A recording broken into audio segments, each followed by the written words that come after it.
Oh man, it's always evolving. For example, when my kids were young, especially my oldest, when he was 1 year old to about 10 years old, my purpose was providing for my kids.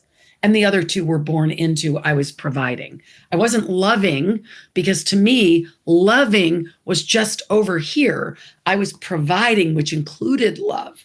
As providing was no longer a purpose, my purpose became about learning and getting better and sharpening my saw and being a high achiever beyond providing.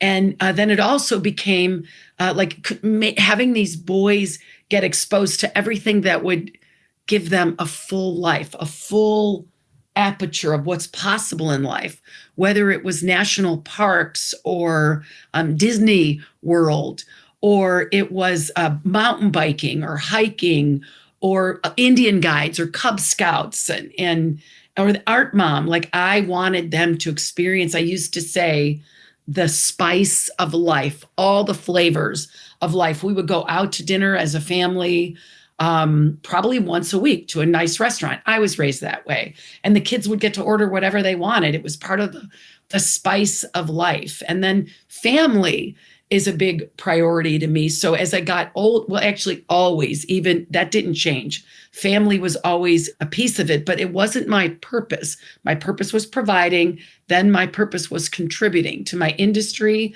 to my own growth and development, and to my children. Then my purpose became, my kids are now grown, they're out of the house. And I'm like, oh, why am I doing recruiting anymore?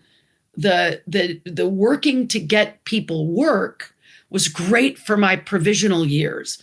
But now I want to work to get people fulfillment in their whole life. And so I graduated and my contribution graduated. And now that's like my third career, actually my second career, is all about fulfillment and liberation.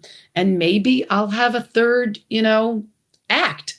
And there will be a different, when it's time maybe for me to travel around the country in a Winnebago and interview people about retirement and living from a completely connected place.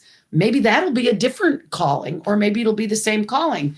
People are liberated. But when I first started doing human potential work, it was, I am a conduit for people to embrace their power. So that was what I felt like my purpose was.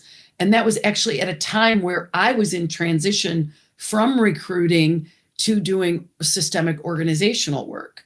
And so it was really big on individual empowerment, agency, autonomy, and authority for my life. But then it became about the whole system. I think if your neurons are continuing to form new synapses, if they're continuing to form new connections, yes, your purpose will expand and expand and expand.